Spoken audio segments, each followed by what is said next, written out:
త్వరలో జరగబోయే దేశవ్యాప్తంగా జరుగుతున్న కులగణంలో ఓబీసీలకు అన్యాయం జరుగుతుందంటూ బీసీ వాదులు అయితే గలమెత్తుతున్న పరిస్థితి. సో ఇదే అంశంపై మనతో మాట్లాడడానికి మాజీ మంత్రి శ్రీనివాస్ గౌడ్ ఉన్నారు. అన్న ఏంటి ఎట్లా బీసీలకు అన్యాయం జరుగుతుంది ఏం చెప్తారు?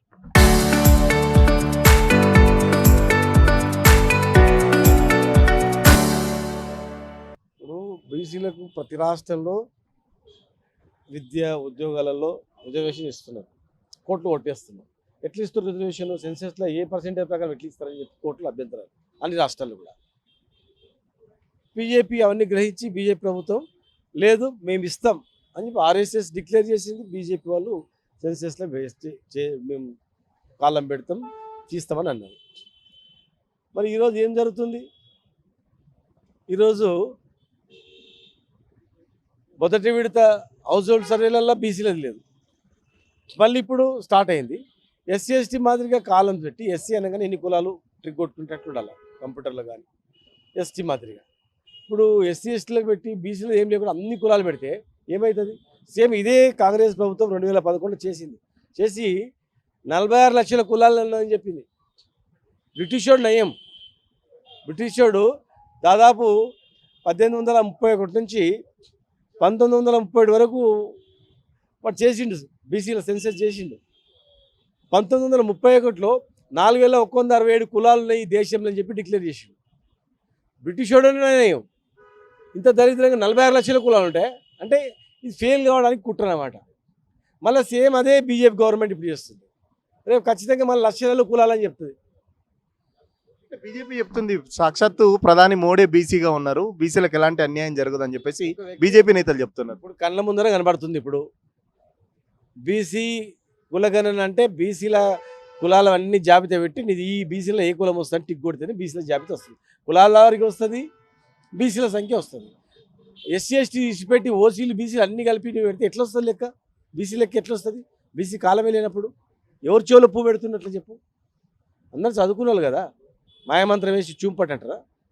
ఎట్లా తెలుస్తుంది?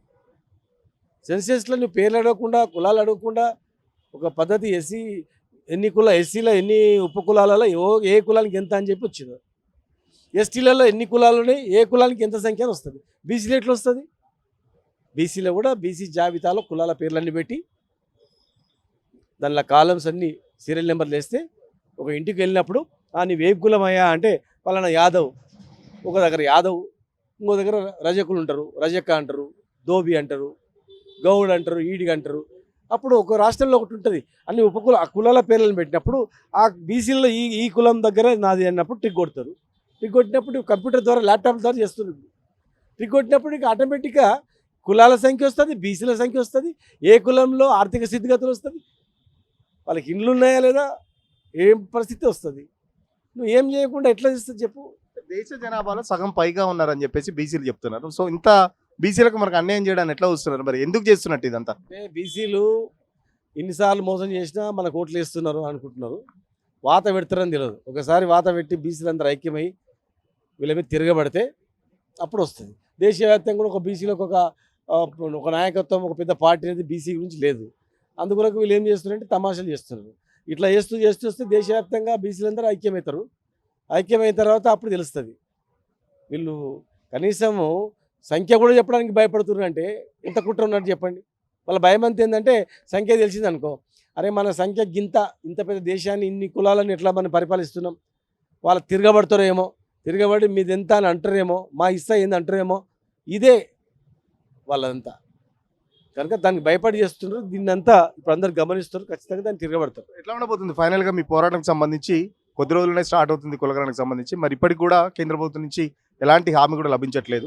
ఇప్పుడు చేయకపోతే ఖచ్చితంగా రేపు ఇంకా 2 సంవత్సరాలు ఎలక్షన్స్ ఉన్నాయి కదా, ప్రతి బీసీ వేయాల్సింది ఏంటంటే ఇక మనల్ని మోసం చేసిన వాళ్ళకు మనం మట్టి కనిపించాలా, కొత్తది ఎందులో వెతుకొని రాబాయి అని చెప్పాలంటే. బీసీలకు ఎవడు లాభం చేస్తాడో వాళ్ళ ఎంబడి ఉండండి, నష్టం చేసినోనికి వాదలు పెట్టండి, రాజకీయ భూస్థాపితం చేయాలని చెప్తామండి.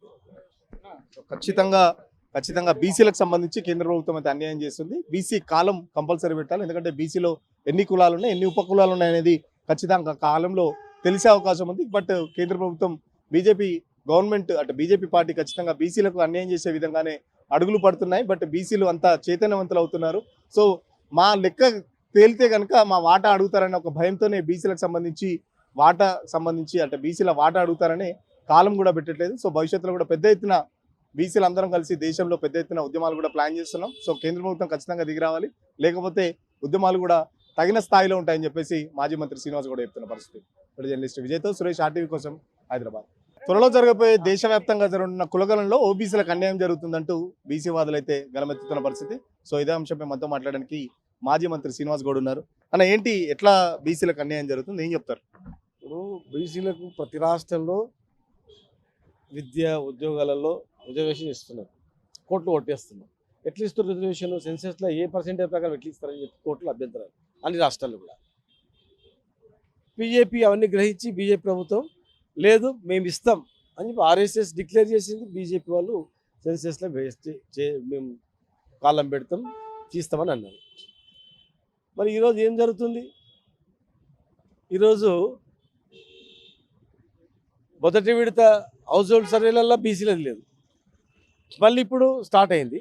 ఎస్సీ ఎస్టీ మాదిరిగా కాలం పెట్టి ఎస్సీ అనగానే ఎన్ని కులాలు ట్రిక్ కొట్టుకుంటట్టు ఉండాలి కంప్యూటర్లో కానీ, ఎస్టీ మాదిరిగా. ఇప్పుడు ఎస్సీ ఎస్టీలకు పెట్టి బీసీలో ఏం లేకుండా అన్ని కులాలు పెడితే ఏమవుతుంది? సేమ్ ఇదే కాంగ్రెస్ ప్రభుత్వం 2011 చేసి 46 లక్షల కులాలు అని చెప్పింది. బ్రిటిషోడు నయం. బ్రిటిషోడు దాదాపు 1831 నుంచి 1937 వరకు వాడు చేసిండు, బీసీల సెన్సెస్ చేసిండు. 1931లో 4167 కులాలు ఉన్నాయి ఈ దేశంలో అని చెప్పి డిక్లేర్ చేసిండు. బ్రిటిషోడు నయం. ఇంత దరిద్రంగా 46 లక్షల కులాలు ఉంటాయి అంటే ఇది ఫెయిల్ కావడానికి కుట్రనమాట. మళ్ళీ సేమ్ అదే బీజేపీ గవర్నమెంట్ ఇప్పుడు చేస్తుంది. రేపు ఖచ్చితంగా మళ్ళీ లక్షల కులాలని చెప్తుంది. బీజేపీ చెప్తుంది సాక్షాత్తు ప్రధాని మోడీ బీసీగా ఉన్నారు, బీసీలకు ఎలాంటి అన్యాయం జరగదని చెప్పేసి బీజేపీ నేతలు చెప్తున్నారు. ఇప్పుడు కళ్ళ ముందర కనబడుతుంది. ఇప్పుడు బీసీ కులగణన అంటే బీసీల కులాలు అన్ని జాబితా పెట్టి నీది ఈ బీసీలో ఏ కులం వస్తుంది టిక్ కొడితేనే బీసీల జాబితా వస్తుంది. కులాల వారికి వస్తుంది, బీసీల సంఖ్య వస్తుంది. ఎస్సీ ఎస్టీ ఇచ్చిపెట్టి ఓసీలు బీసీలు అన్ని కలిపి పెడితే ఎట్లా వస్తుంది లెక్క? బీసీ లెక్క ఎట్లా వస్తుంది? బీసీ కాలమే లేనప్పుడు ఎవరు చెవులో పువ్వు పెడుతున్నట్లు చెప్పు? అందరూ చదువుకునే వాళ్ళు కదా, మాయమంత్రం వేసి చూంపటంటారా? ఎట్లా తెలుస్తుంది? సెన్సెస్లో నువ్వు పేర్లు అడగకుండా కులాలు అడగకుండా ఒక పద్ధతి ఎస్సీలో ఎన్ని ఉపకులాలలో ఏ కులానికి ఎంత అని చెప్పి వచ్చింది. ఎస్టీలలో ఎన్ని కులాలు ఉన్నాయి, ఏ కులానికి ఎంత సంఖ్య అని వస్తుంది. బీసీలో ఎట్లా వస్తుంది?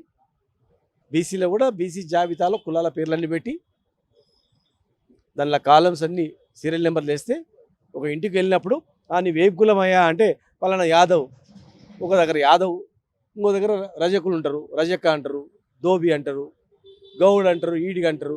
అప్పుడు ఒక రాష్ట్రంలో ఒకటి ఉంటుంది, అన్ని ఆ కులాల పేర్లను పెట్టినప్పుడు ఆ బీసీలో ఈ కులం దగ్గర నాది అన్నప్పుడు టిక్ కొడతారు. టిక్ కొట్టినప్పుడు కంప్యూటర్ ద్వారా ల్యాప్టాప్ ద్వారా చేస్తున్నారు. టిక్ కొట్టినప్పుడు ఇక ఆటోమేటిక్గా కులాల సంఖ్య వస్తుంది, బీసీల సంఖ్య వస్తుంది, ఏ కులంలో ఆర్థిక స్థితిగతులు వస్తుంది, వాళ్ళకి ఇండ్లు ఉన్నాయా లేదా, ఏం పరిస్థితి వస్తుంది. నువ్వు ఏం చేయకుండా ఎట్లా చేస్తుంది చెప్పు? దేశ జనాభాలో సగం పైగా ఉన్నారని చెప్పేసి బీసీలు చెప్తున్నారు. సో ఇంత బీసీలకు మనకు అన్యాయం చేయడానికి ఎట్లా వస్తున్నారు, మరి ఎందుకు చేస్తున్నట్టు ఇదంతా? అంటే బీసీలు ఇన్నిసార్లు మోసం చేసినా మనకు ఓట్లు వేస్తున్నారు అనుకుంటున్నారు, వాత పెడతారని తెలియదు. ఒకసారి వాత పెట్టి బీసీలందరూ ఐక్యమై వీళ్ళ మీద తిరగబడితే అప్పుడు వస్తుంది. దేశవ్యాప్తంగా కూడా ఒక బీసీలకు ఒక నాయకత్వం, ఒక పెద్ద పార్టీ అనేది బీసీ గురించి లేదు. అందుకొరకు వీళ్ళు ఏం చేస్తున్నారంటే తమాషాలు చేస్తున్నారు. ఇట్లా చేస్తూ వస్తే దేశవ్యాప్తంగా బీసీలందరూ ఐక్యమవుతారు. ఐక్యమైన తర్వాత అప్పుడు తెలుస్తుంది. వీళ్ళు కనీసము సంఖ్య కూడా చెప్పడానికి భయపడుతున్నారు అంటే ఎంత కుట్ర ఉన్నట్టు చెప్పండి.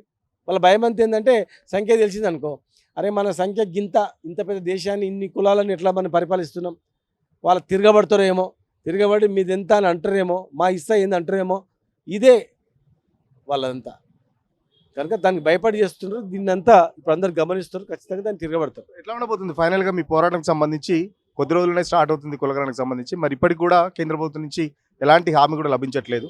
ఇప్పుడు చేయకపోతే ఖచ్చితంగా రేపు ఇంకా 2 సంవత్సరాలు ఎలక్షన్స్ ఉన్నాయి కదా, ప్రతి బీసీ వేయాల్సింది ఏంటంటే ఇక మనల్ని మోసం చేసిన వాళ్ళకు మనం మట్టి కనిపించాలా, కొత్తది ఎందులో వెతుకొని రాబాయి అని చెప్పాలంటే. బీసీలకు ఎవడు లాభం చేస్తాడో వాళ్ళ ఎంబడి ఉండండి, నష్టం చేసినోనికి వాదలు పెట్టండి, రాజకీయ భూస్థాపితం చేయని చెప్తామండి.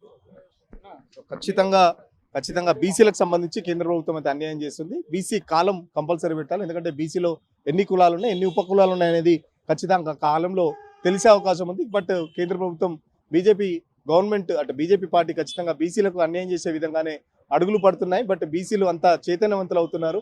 సో మా లెక్క తేలితే కనుక మా వాటా అడుగుతారనే ఒక భయంతోనే బీసీలకు సంబంధించి అంటే బీసీల వాటా అడుగుతారని కాలం కూడా పెట్టట్లేదు. సో భవిష్యత్తులో కూడా పెద్ద ఎత్తున బీసీలు అందరం కలిసి దేశంలో పెద్ద ఎత్తున ఉద్యమాలు కూడా ప్లాన్ చేస్తున్నాం. సో కేంద్ర ప్రభుత్వం ఖచ్చితంగా దిగి రావాలి, లేకపోతే ఉద్యమాలు కూడా తగిన స్థాయిలో ఉంటాయని చెప్పేసి మాజీ మంత్రి శ్రీనివాస్ కూడా చెప్తున్న పరిస్థితి. ఇప్పుడు జర్నలిస్ట్ విజయ్తో సురేష్ RTV కోసం హైదరాబాద్.